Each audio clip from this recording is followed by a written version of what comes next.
Eh bien, soyez les bienvenus pour cette deuxième vidéo sur notre cours concernant les bases de données. Et cette fois-ci, eh bien, on va s'intéresser au chapitre 2, c'est-à-dire le chapitre correspondant au modèle relationnel. L'idée, c'est qu'on va définir ce que c'est que le modèle relationnel. Vous allez voir que c'est un petit peu conceptuel, mais ça va nous permettre de définir comment vont fonctionner les relations qui vont exister au sein d'une base de données. Alors pour commencer, on va simplement rappeler quelques objectifs qu'on va vouloir, euh, auxquels on va vouloir répondre, qu'on va vouloir atteindre avec le modèle relationnel. Déjà, la structure de données doit être simple. En fait, il s'agira de tableaux à deux dimensions, donc simplement de tableaux qui auront en colonne des données et en ligne, chaque ligne correspondra à une de ces données-là. C'est-à-dire qu'en colonne, on va définir ce que c'est que la donnée qu'il y aura dedans. Par exemple, si on veut stocker un client, eh bien on aura une colonne nom, une colonne prénom, une colonne qui va correspondre à son adresse, etc. Et donc chaque ligne correspondra à un client. On va vouloir également qu'il y ait une indépendance entre les données et les traitements. Et on en avait parlé dans la première vidéo.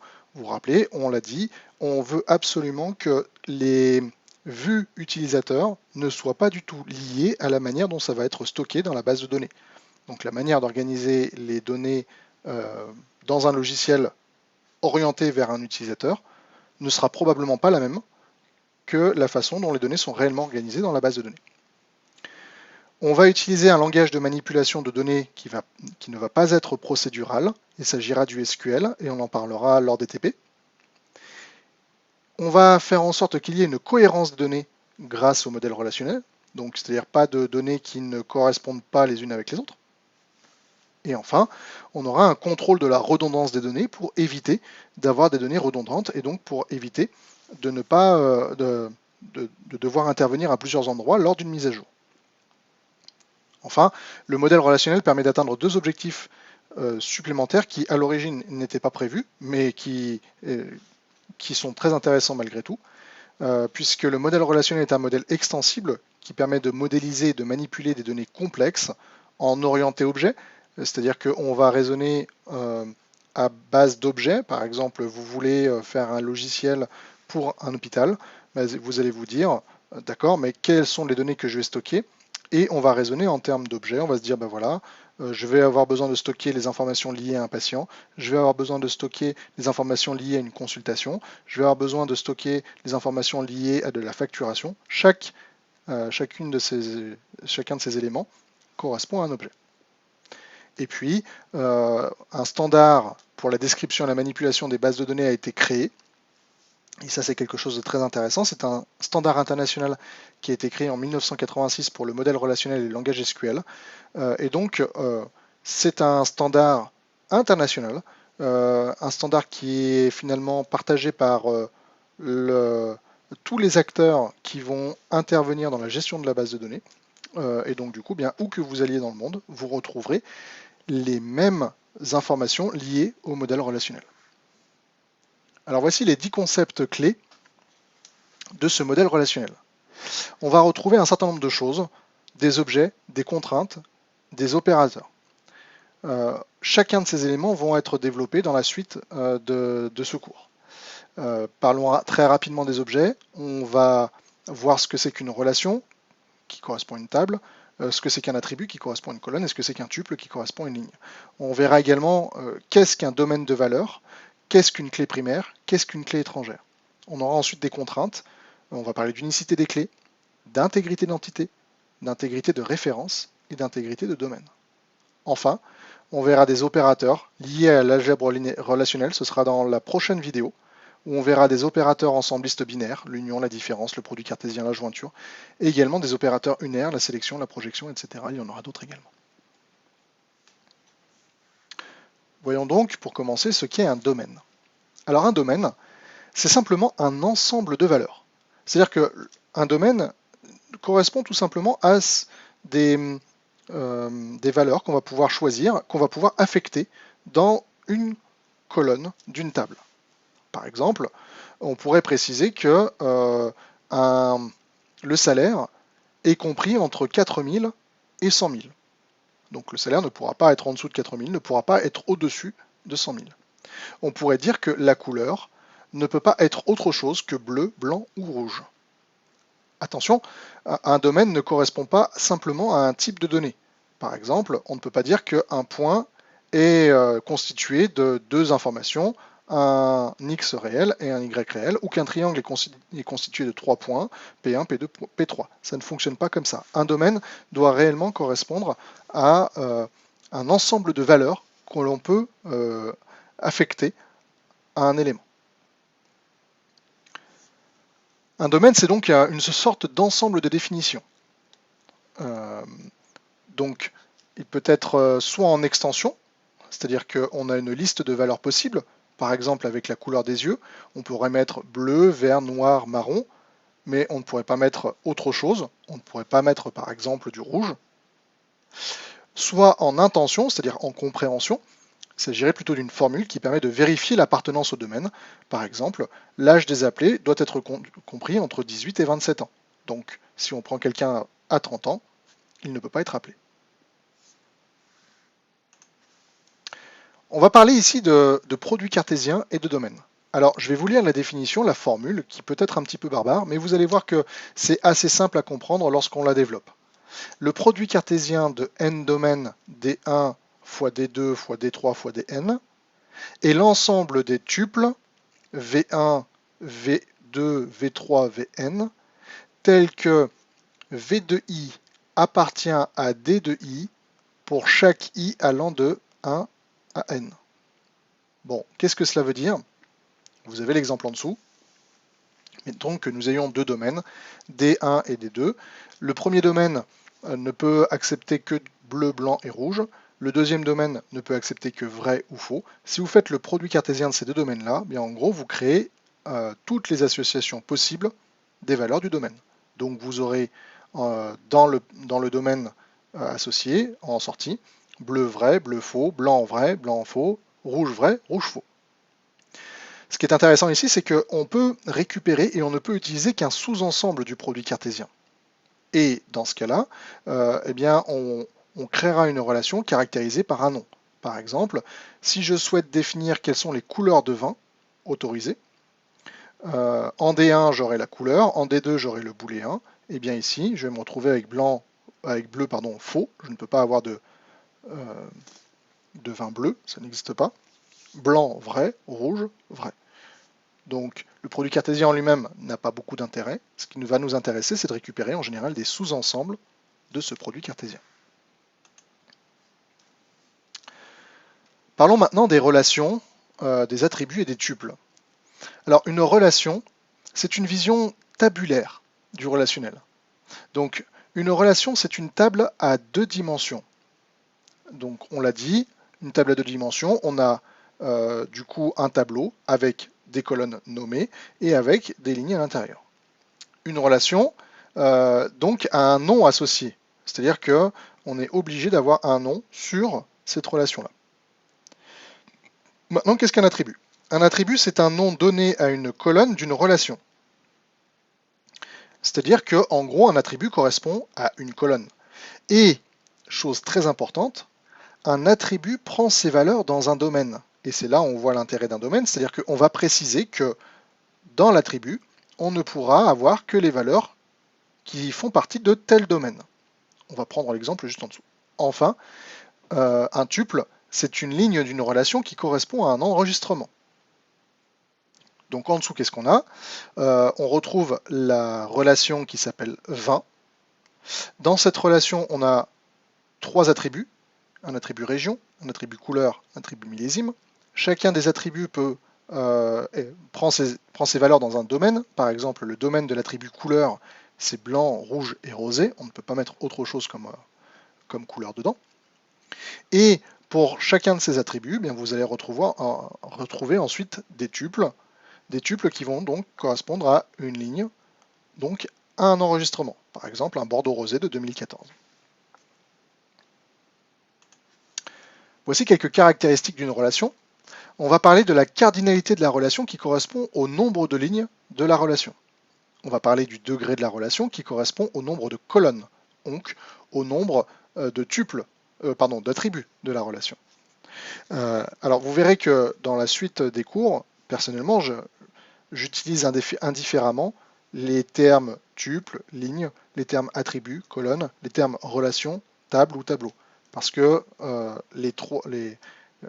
tous ces termes sont synonymes en réalité. Les noms des attributs sont uniques dans la relation, ça c'est quelque chose de très très important. On ne peut pas avoir deux fois le même attribut dans la relation. Donc, si je reviens sur la diapositive précédente, je ne pourrais par exemple ici pas avoir deux fois l'attribut couleur. C'est interdit. Il me faudrait couleur 1 et couleur 2 par exemple. Mais couleur tout court ne pourrait pas y apparaître deux fois dans la relation. Autre chose, l'ordre des lignes et des colonnes est indifférent. Je peux les mettre dans l'ordre que je veux, ça n'a aucune importance. Et on l'a dit, ce que nous montrerons aux utilisateurs différera de toute façon de ce qui est réellement stocké. Donc du coup, on peut mettre dans l'ordre qu'on veut, ça n'a aucune importance. Enfin, une relation ne contient pas deux fois la même ligne, et ça c'est également une règle absolue. Je n'ai pas le droit d'avoir deux fois exactement la même ligne dans une relation. C'est interdit. Cela nous amène à parler de la clé primaire. Qu'est-ce que la clé primaire? Eh bien, la clé primaire, c'est un groupe d'attributs minimum qui détermine un tuple unique dans une relation. Qu'est-ce que cela veut dire? Eh bien, cela signifie que je vais prendre au niveau de mes attributs, je vais en choisir un certain nombre qui vont me permettre d'être sûr que chaque ligne est unique. Et l'association des valeurs qui se trouvent dans ces attributs devra être unique pour chaque ligne. Alors, je vais prendre l'exemple après pour que vous compreniez. Quelque chose de très important également au niveau de la définition, c'est qu'on ne peut pas avoir plus d'une clé primaire dans une table ou dans une relation. Donc, une relation ne peut pas avoir plus d'une clé primaire. Et en réalité même, et c'est ce que vous voyez en bas, et on a une contrainte d'entité, toute relation doit posséder une clé primaire. Alors, le terme au moins n'est pas adapté ici, puisqu'en réalité, il s'agit d'une et une seule clé primaire. Donc, on est obligé, selon le modèle relationnel, d'avoir une clé primaire, mais on ne peut pas en avoir plus d'une. Donc c'est obligatoirement une et une seule. Les champs d'une clé primaire sont uniques et ne sont pas nuls. Ici, dans l'exemple que je vous ai pris, au niveau des 20, on peut regarder un petit peu, si vous voulez, les lignes qui sont proposées. On retrouve un Chenaz de 1983, un Tokay de 1980, un Tavel de 1986, etc. Ici, si vous regardez bien, vous remarquez que chaque ligne est différente. Mais qu'est-ce qui fait que chaque ligne est différente? Quels sont les attributs minimums qui vont nous permettre de dire que chaque ligne est différente? Eh bien, en réalité, on peut se contenter du cru et du millésime. Je ne pourrai jamais avoir deux fois le même cru pour la même année. Je ne pourrai jamais avoir deux fois un Chenaz de 1983. C'est impossible. Donc on peut partir du principe que notre clé primaire est constituée de deux attributs, le cru et le millésime.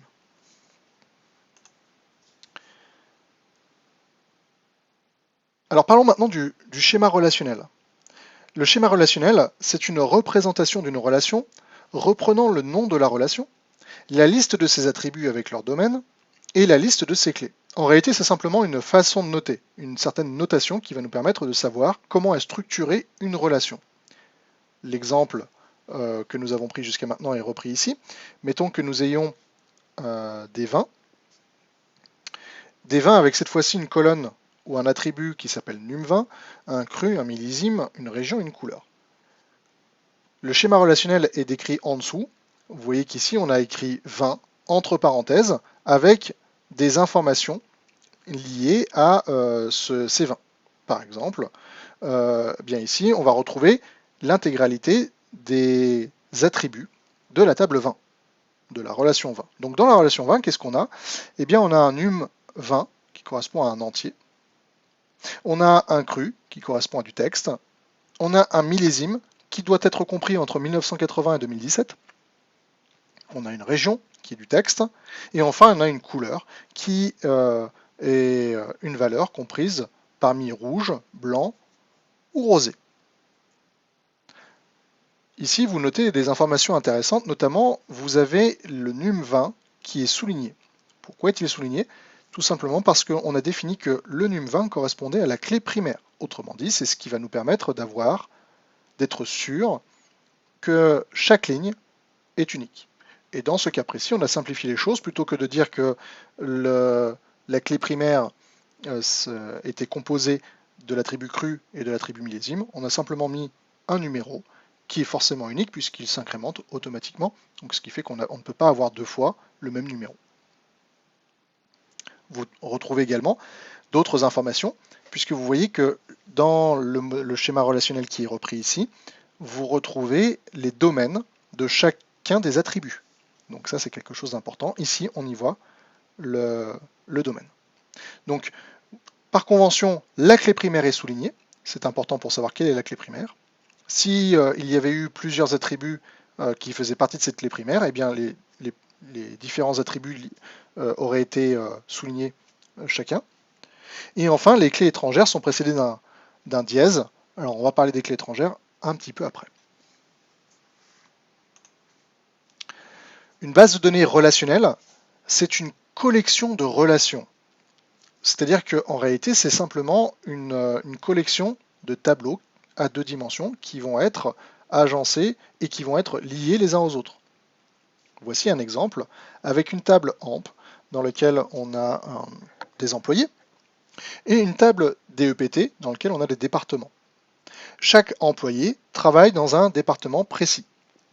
Et vous notez ici que dans la table AMP, vous trouvez le numéro de département dans lequel travaille l'employé en question. Dans la table DEPT, vous retrouvez ces départements qui sont décrits et qui sont précisés. Voici ce qu'est un schéma relationnel. L'idée, c'est qu'on va décrire une base de données complète. Et donc, alors si je vais dans le bon sens, ce sera mieux. Voilà. Et donc, le schéma d'une base de données relationnelle, c'est l'ensemble des schémas de ces relations composantes. On l'a dit, c'est ce que je viens d'expliquer, une base de données est une collection de relations. Et bien ici, dans notre cas, on a deux tables, on a deux relations, la relation AMP, la relation DEPT, alors là il y a une faute de frappe d'ailleurs, DEPT, pas DEP, et on retrouve ici le schéma relationnel de chacune de ces tables, où on a le numéro d'employé qui correspond à la clé primaire, le ename qui correspond au nom de l'employé qui est de type texte, qui va donc prendre ses valeurs dans le domaine texte, le job qui est un texte, le DEPT numéro qui est un entier. Dans la relation DEPT, on a le DEPT numéro qui est un entier, qui est la clé primaire, le dname qui correspond au nom du département, et le loc qui correspond à la localisation qui est un texte. Voilà donc ce qu'est le schéma relationnel, et on peut demander à notre système de gestion de base de données de nous fournir ce schéma relationnel pour que nous sachions comment sont structurées les données. Ici donc, c'est grâce à cela qu'on va pouvoir retrouver l'organisation des données dans la base. Parlons maintenant de la clé étrangère. Alors, la clé étrangère correspond à un groupe d'attributs devant apparaître comme clé primaire dans une autre relation. Je répète, la clé étrangère est un groupe d'attributs qui doit apparaître comme clé primaire dans une autre relation. Les clés étrangères définissent les contraintes d'intégrité référentielle. Lors d'une insertion, la valeur des attributs doit exister dans la relation référencée. Lors d'une suppression, dans la relation référencée, les tuples référençants doivent disparaître. En fait, une clé étrangère permet de faire des liens entre deux relations. Prenons l'exemple qui est proposé ici. J'ai une liste de buveurs, qui sont des personnes qui ont un numéro de buveur, un nom, un prénom et un type. J'ai une liste du vin dans laquelle nous avons des numéros de vin, un cru, un millésime et un degré. Et puis j'ai une relation abus. Et dans cette relation abus, qu'est-ce que j'ai? Eh bien, j'ai le numéro du buveur, j'ai le numéro du vin et j'ai la date, ainsi que la quantité de vin qui a été bu par ce buveur. Ici, vous retrouvez dans le schéma relationnel des dièses sur la table abus. En réalité, le numéro de buveur est lié au NB se trouvant dans la relation buveur. C'est-à-dire que je n'ai pas le droit de mettre un numéro dans la table abus qui n'existe pas dans la table buveur. Et vous retrouvez la première définition qu'on a donnée, c'est-à-dire que le numéro de buveur, qui est une clé étrangère dans la table abus, qui référence la table buveur, existe en tant que clé primaire dans la relation buveur. Pareil pour le numéro de 20. Donc, ici, les clés étrangères sont quoi? Eh bien, sont abus.numéro de 20, qui référence 20.numéro de 20. Vous avez abus.nb, qui référence buveur.nb.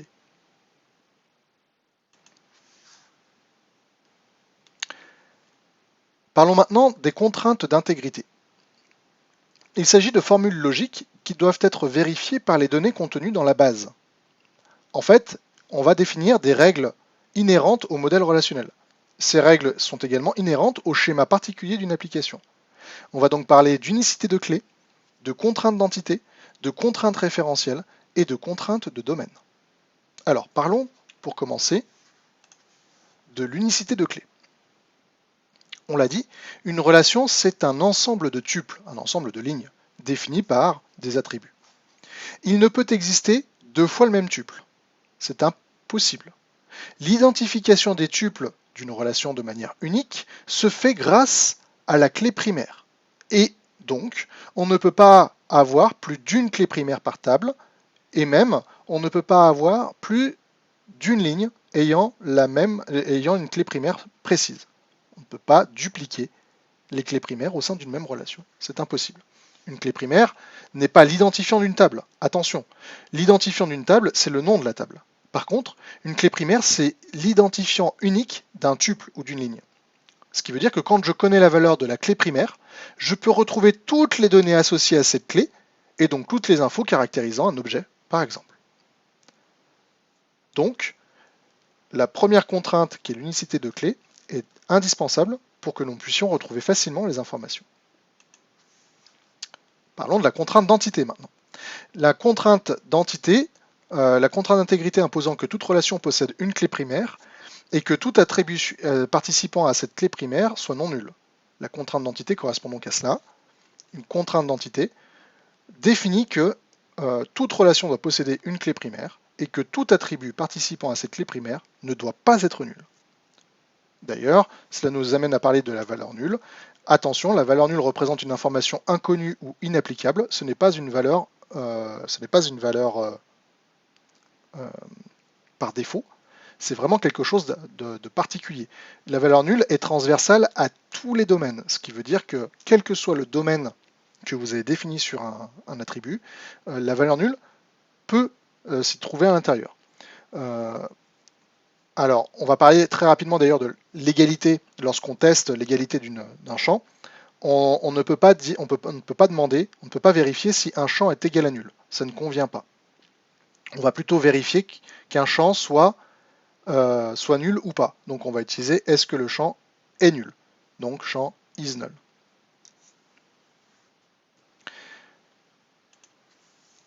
Parlons maintenant de la contrainte référentielle. Il s'agit des contraintes d'intégrité qui sont liées à la notion de clé étrangère. Donc la contrainte d'intégrité portant sur une relation R1 et R2 qui impose que les valeurs d'un groupe d'attributs de R1 apparaissent comme valeurs de la clé primaire de R2. On l'a vu tout à l'heure. Si je vous prends l'exemple des employés et des numéros de département, cela sous-entend que dans la table AMP, on est le numéro de département donc est une clé primaire, une clé étrangère sur la table des EPT. Et donc du coup, alors je vais vous faire un petit, faire un petit dessin pour que vous compreniez bien. Mettons que nous ayons notre table employée et que dans cette table employée, nous ayons donc un AmpNo, un numéro d'employé, mais également un nom, mais également un DEPTNO.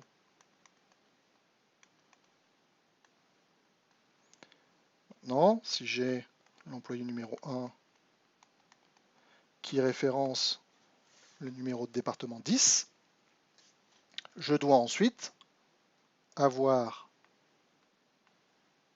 une table DEPT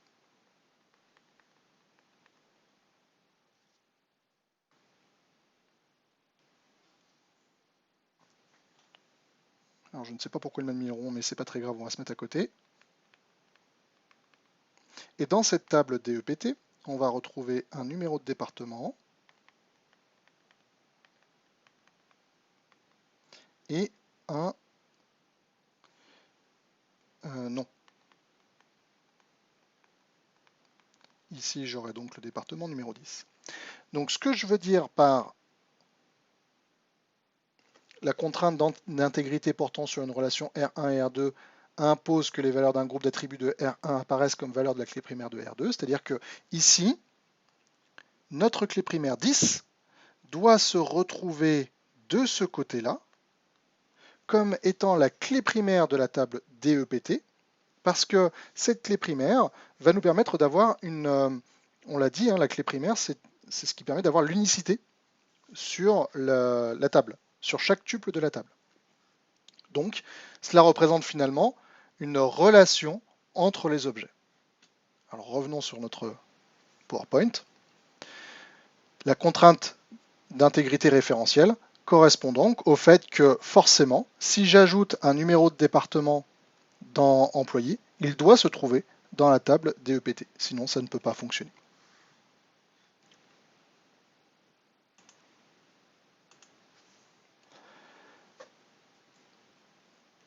Donc revoilà notre exemple, un autre exemple ici, où on prend les buveurs, les vins, les abus. La contrainte, c'est que tout abus doit correspondre à un vin et à un buveur référencé dans la base.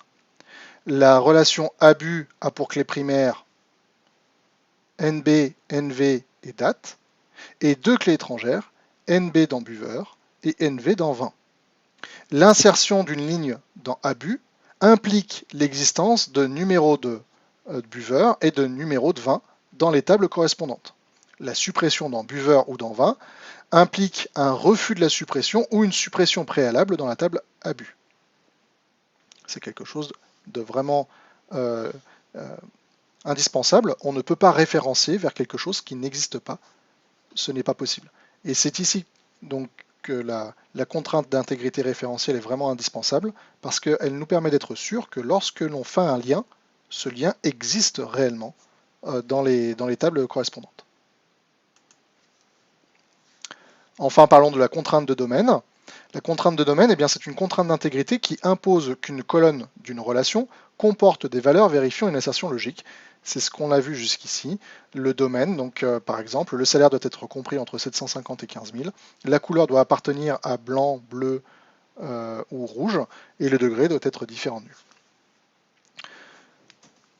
Voici qui conclut notre deuxième vidéo qui nous a permis de bien comprendre ce que c'est que le modèle relationnel, qui est, il faut l'avouer, très conceptuel, mais qui va nous permettre d'avoir des règles spécifiques sur la manière d'organiser les données. Dans la prochaine vidéo, on va commencer à s'intéresser à l'algèbre relationnelle qui va nous permettre d'interroger les bases de données pour récupérer de l'information.